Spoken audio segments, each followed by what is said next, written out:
Welcome to the Tough Mothers podcast, where we talk about motherhood, all of it, but especially the science of motherhood, so you can learn how to be the happiest mother you know. Hi, welcome to the Tough Mothers podcast. I'm Dr. Jennifer Hacker-Pearson.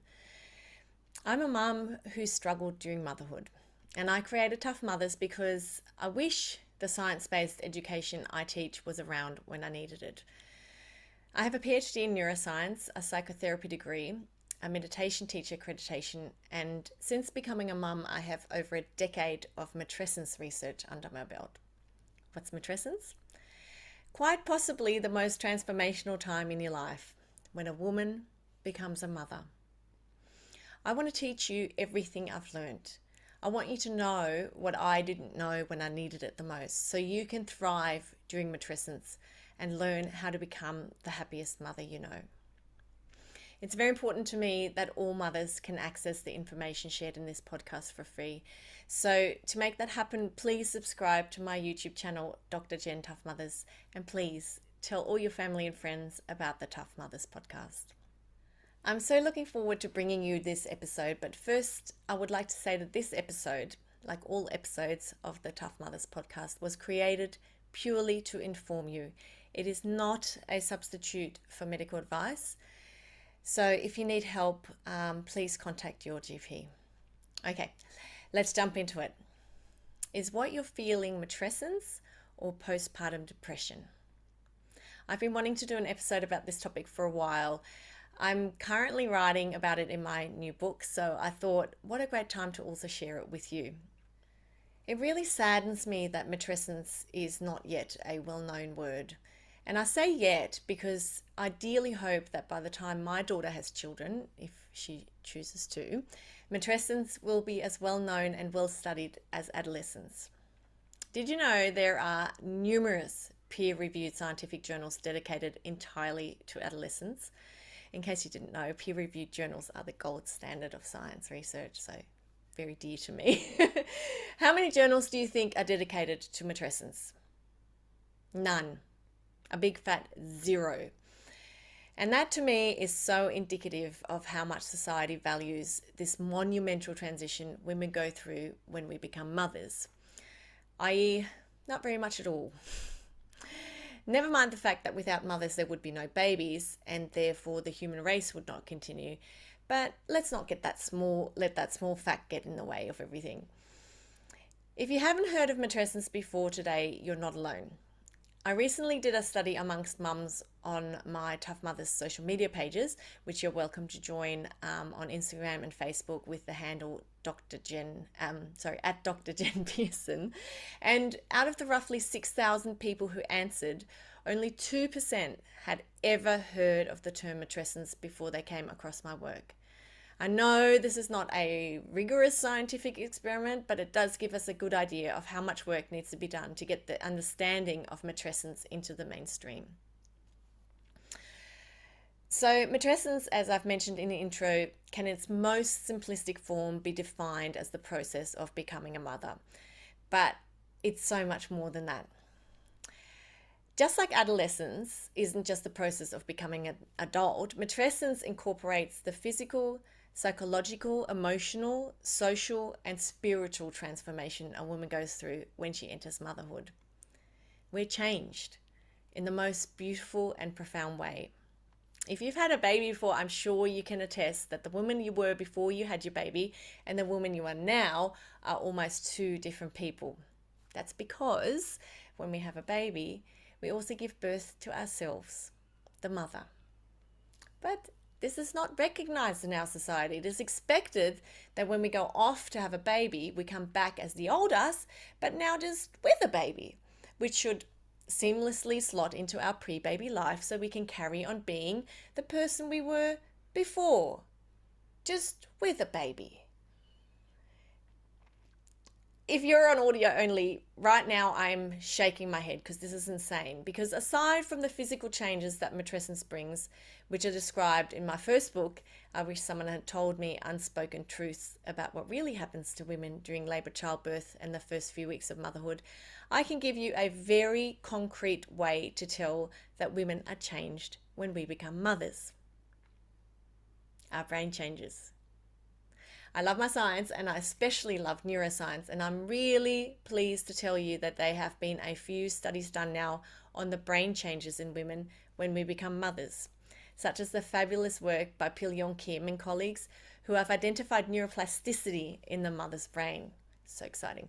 Neuroplasticity is my science baby. I've been researching it for almost 25 years now, and incorporating it with my matrescence research has been so rewarding and is crucial in a motherhood space.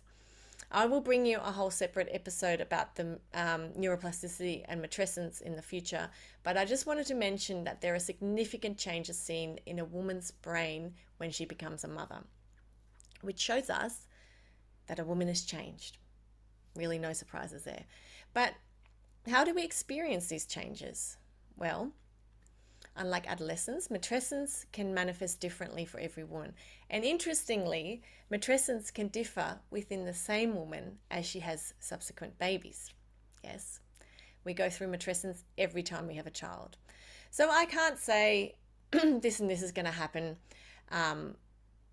like we can for adolescents, because it's a spectrum of experiences. But I can say that what we experience is physical, psychological, emotional, social, and spiritual. There are changes during matrescence, and aside from the measurable ones like the brain changes, how this manifests will vary from woman to woman. This is largely depending on a number of factors, including but not limited to your unique DNA, your biology, your psychosocial and neuropsychological histories, and your previous previous experiences and actions. There we go. Including your birth experience and your expectations of it and of motherhood. In my work with mothers, and as a mother myself, I can see that parts of matrescence can feel very similar to postpartum depression.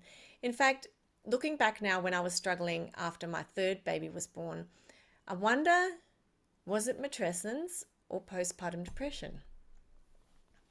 Like so many mothers I've spoken to, I experienced, among other things, feeling up and down, uncertainty, overwhelm, teariness, disconnect, hopelessness, worry, inadequacy, and confusion. And so if we don't have the knowledge, understanding, and terminology around matrescence as we're going through it, mothers, like me, can easily worry that what we are experiencing is postpartum depression, which in and of itself is an umbrella term that covers many different conditions. It's possible for women to have symptoms such as panic and anxiety, obsessive intrusive thoughts, anger, and mania without any primary depression. Sadly, most GPs are not familiar with matrescence either. So often when women seek a doctor's help during matrescence, they're given psychopharmacotherapeutic help when they're actually more in need of matrescence education, understanding, and support. This is absolutely nothing against doctors. They can only help you with what they know. When anthropologist Dana Raphael coined the term matrescence in the mid-1970s, she did it because she wanted to give this unique and profound time in a woman's life when we experience these mixed feelings a name. She named it matrescence to emphasize the mother and to ensure our mixed feelings are not pathologized. In other words, she didn't want the feelings we experience to be seen as abnormal, nor that they should be treated medically. So, how can we tell what we're experiencing is matrescence or postpartum depression? Well, as a rule of thumb, matrescence manifests as mixed feelings. There's an element of both and but, such as I love my baby, but I need some time to myself, or I'm tired, but it's worth it most of the time. Whereas in postpartum depression, the bad generally outweighs the good. And there is a third possibility, matrescence and postpartum depression.